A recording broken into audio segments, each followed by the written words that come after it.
today as well. I also want to point out the fact that Alderman Jonathan Brostoff from the 3rd Aldermanic District has joined us this morning, so I want to thank Alderman Brostoff for being here with us too. It really is a pleasure to join you today to unveil the Moving City, a project that highlights our city's focus on addressing issues around reckless driving and improving life for residents right here in the city of Milwaukee. The Moving City is a remarkable creation by artist Sarah Davitt, brought to life through our Public Artist in Residence program, or PAIR.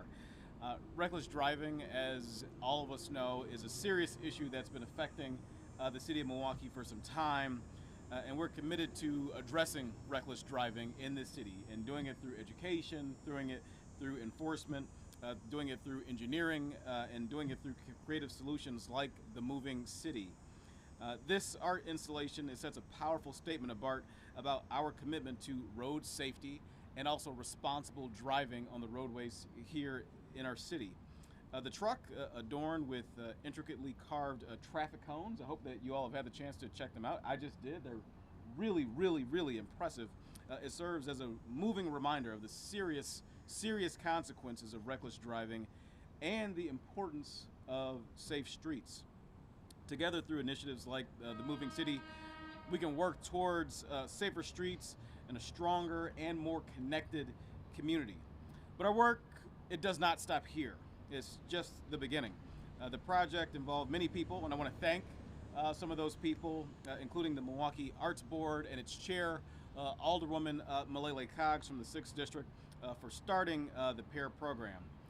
Thanks also to the Department of City Development, to the Department of Public Works, to Angie Livermore and her role as the PAIR liaison, and Sarah Davitt again for all of her incredible work on this project.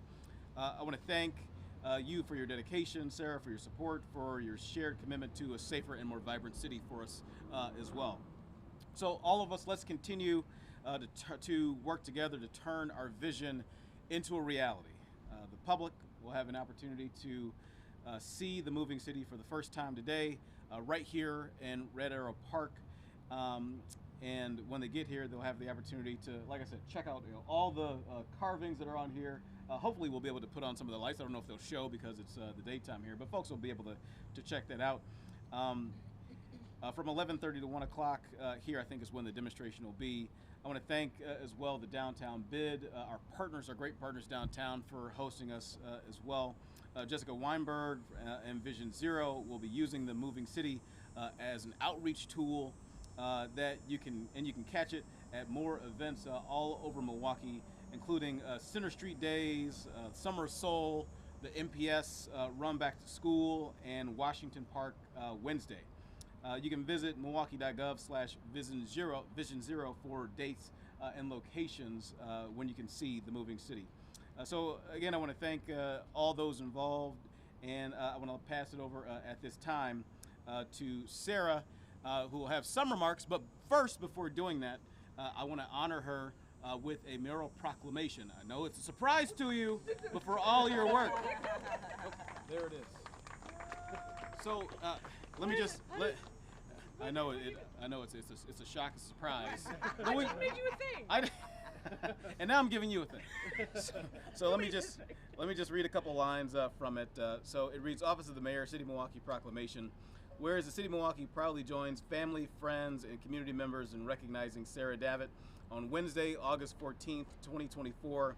And whereas Sarah Davitt serves as the City of Milwaukee's first Public Artist in Residence, or PAIR, and brings over 20 years of dedicated artistic experience to the role, having created large-scale art pieces that explore different cultures, local history, and human experiences in order to spark conversations regarding social issues. And whereas Sarah plans to continue with Vision Zero to encourage safe driving by attending community events throughout the city of Milwaukee with the Moving City, and providing an interactive and art activity where community members can print custom patches made with carved cone scraps and share messages of safety and belonging with brightly colored retro reflective fabric. And whereas the City of Milwaukee commends Sarah Davitt for her commitment to safety, creativity, and community engagement, and recognizes her innovative efforts to address the issues that we face in the City of Milwaukee. And now, therefore, I, Cavalier Johnson, Mayor of the City of Milwaukee, do hereby proclaim Wednesday, August 14th, 2024 to be Sarah Davitt Day throughout the entire City of Milwaukee. That's yours. You got a day. You got a day. Do I get cake more on my every day? We'll work on it. We'll work on it. All right, cool. Thank you so much. Wow. What even? Okay, cool. Great. So I mostly wanted to just start off, he gave a fantastic start to the conversation. I wanted to thank all of the Milwaukee Arts Board people, all of the millions of volunteers who helped, and they've all signed the inside of the car because they are co-conspirators in this piece. It's largely designed out of community experience. Talked to a lot of drivers, I was jumping out of the car and seeing, you had a nice car and I want to talk to you about road safety, and they'd be like, what? And I was like, simmer down, I just want to know how you not kill people every day. And the conversation shifted, and watching how those conversations shifted and getting messaging that resonated with people on the roads was a core part of my proposal and a core part of why this project happens. And also wanted to thank Islas Welding, who helped me with some of the fitment on moving vehicles, which is actually a difficult skill, and Lakeside Plastics for the donation of all of the cones, which was kind of an amazing thing to see how that goes. And just really wanted to highlight that it is a product of the city. There's about 50 locations that are presented on the various cones. All of the cones are hand carved with printmaking tools. So from visiting the cone factory, we were able to understand how the cones were made and what it meant, what were the creative possibilities of this very simple, humble experience. There's, like, we see traffic cones every day and they almost become human. They just sort of populate the city. And so being able to show a moving solution to a moving problem, and being able to make sure that this could be seen around places and not just one single point of impact. That if you can go out and have conversations and fill the gaps in the education of road use, you can make sure that there's an opportunity to learn from people who know what they're doing, instead of just learning from people from your uncle who never really learned how to drive anyway. Because that does happen, and being able to make sure that people can have those conversations on their own and become trusted messengers to each other. So a lot of the process was discovering that the carving of the cones was the way to go, and a lot of social media reviews. I'm deeply embedded in car and motorcycle TikTok. And so being able to have conversations with so many people to allow these messagings to resonate with our community, because we want to make sure that we're speaking with people instead of at them. So I guess I'll be around and we can have some conversations afterward, because there's a lot to talk about. There's a lot of things on here. So thank you so much for this fantastic surprise. And also for receiving, and to everyone for making this project happen. I'm very proud of it, and very proud of all the people at the Milwaukee Makerspace who really pulled it out and helped make this thing truly a community project. So, thank you.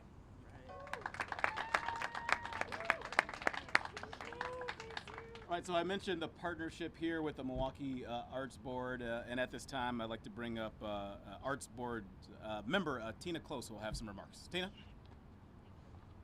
Good morning, everyone. As a longtime Arts Board member, this is a very exciting day for us. On behalf of the entire Milwaukee Arts Board, we want to thank Sarah for her commitment to this project and for her creativity and innovation as our very first public artist in residence. As this was our first attempt to create and support a Milwaukee Public Artist in Residence program, we are thrilled to see the outcome of the Moving City project. Thank you also to City of Milwaukee staff and members of the Public Arts Subcommittee and Milwaukee Arts Board for creating this unique opportunity to further support the work of local artists. Thank you. Thanks, Sarah. Thank you so much, Tina, and all the work that the Arts Board has done over the years, and especially on the moving city here. As I mentioned in my opening remarks, we address issues around reckless driving in a number of ways. Chief among them are education, our enforcement, and also engineering. A lot of that engineering work is done by the Department of Public Works, and so at this time, I'll introduce the Commissioner of the Department of Public Works, Gerald Kruschke. Commissioner. Thank you. Good morning. Again, I'm Gerald Kruschke. I'm the Commissioner of Public Works for the City of Milwaukee, and I'm honored to be here today as we launch the Moving City, and we further raise awareness and issues of reckless driving on our roads. The Department of Public Works and the City of Milwaukee have been committed to increasing safety on our streets. DPW is actively engaging in using engineering to make our streets safer, and the infrastructure designs naturally encourage drivers to slow down and pay attention. That's what you see. That's why you see today more traffic calming measures all over the city.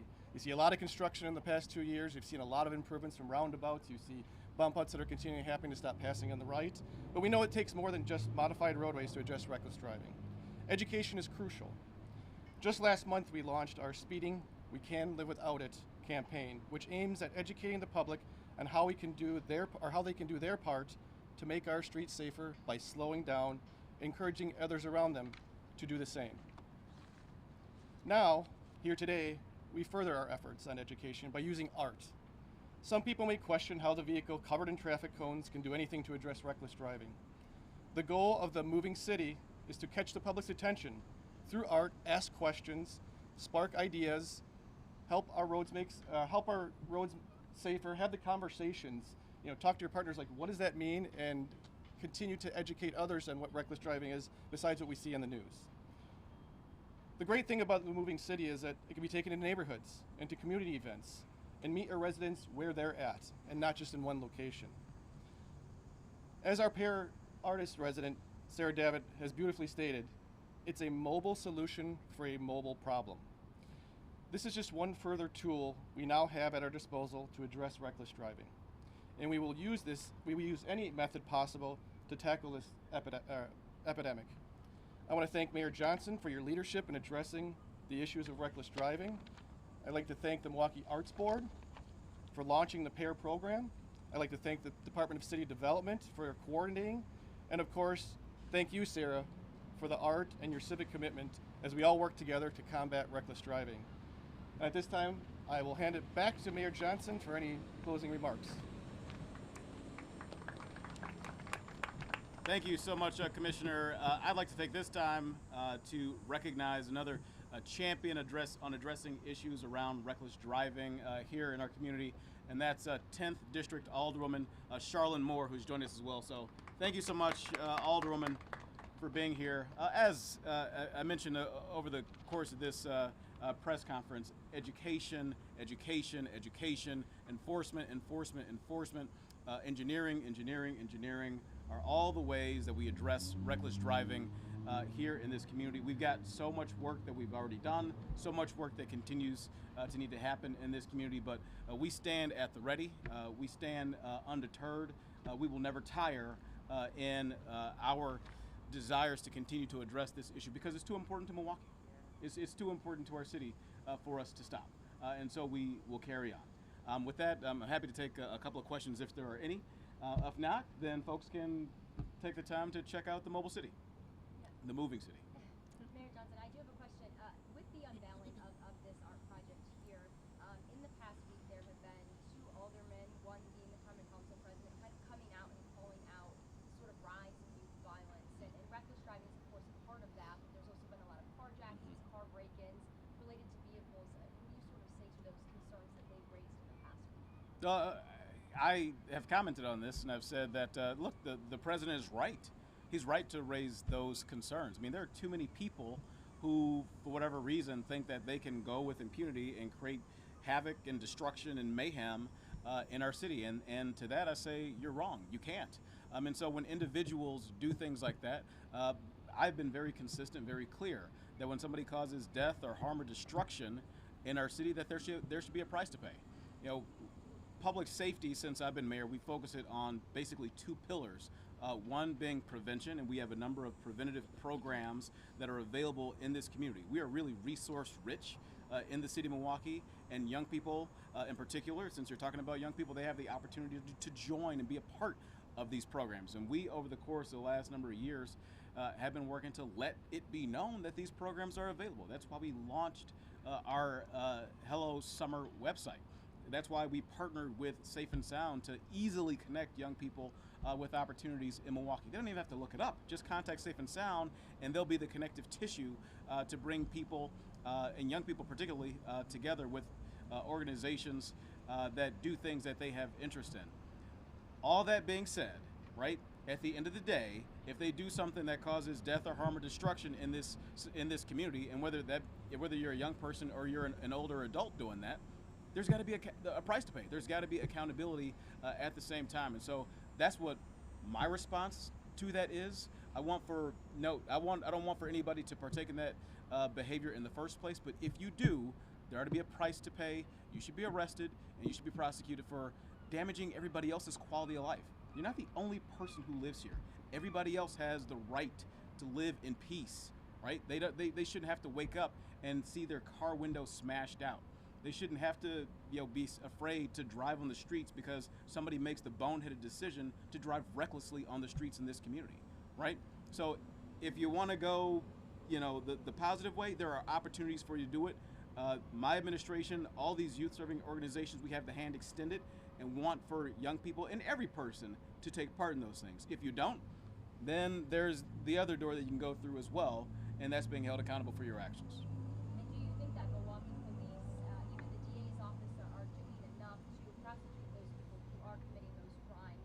I mean, we've been told by Milwaukee police that they're upping their patrols in the areas on the east side. However, we've had a number of viewers call us and say they don't see that police presence. So do you have faith in Milwaukee police that they're doing enough? Look, I've had conversations directly with police, directly with the chief. I know that my staff has also been in touch with the Milwaukee Police Department. I've had conversations with Alderman Brostoff here, whose district unfortunately has been impacted by a number of these incidents as well. And all of us are concerned about what's going on. I believe that the police department is going out there. There are specialty patrols to be able to address what's going on out there. I want them to continue with those efforts to make those neighborhoods safe, so that there's more visibility, police visibility in those neighborhoods where these instances are happening. But again, if somebody causes death or harm or destruction, I expect for them to be held fully accountable for their actions. Fully accountable. That means that there should be an arrest. That means there should be prosecution. And I can't say that loudly enough or more than I already have. If you do something bad, there's a consequence to pay for that. Like, I don't want that to happen in the first place, but if you do make that decision, then you should be held accountable. All right. Any others? Question for Sarah. Yeah. Where did you get the idea to carve this? Like, I just did a search on Google. People have painted cones before, but I haven't seen it carved. Where'd that come from? Yeah, no, I hadn't seen any carvings either. It was actually the visit to the traffic cone factory that watching them, how they actually poured them.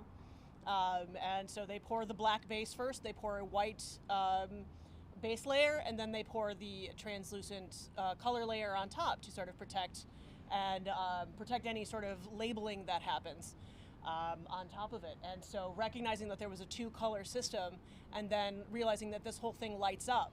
And so when you light it up, the color between the base white color and the top surface color actually changes how the pieces actually light up. So the traffic cone visit was truly like the way. Originally, I knew I was going to cover it in cones, but I didn't know what or how would have been the reason. Like how would I communicate a message aside from shiny? How can I bring the messaging that speaks to drivers in this piece? So, yep.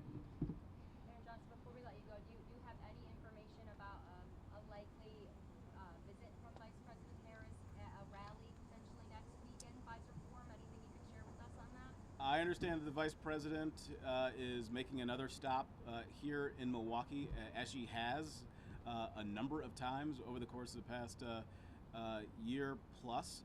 And look, we appreciate the visits from these high-level dignitaries, and I've said it, from the beginning. when President Biden was at the top of the ticket, he wasn't taking any vote for granted in Milwaukee or in Wisconsin. He was coming to ask for those votes.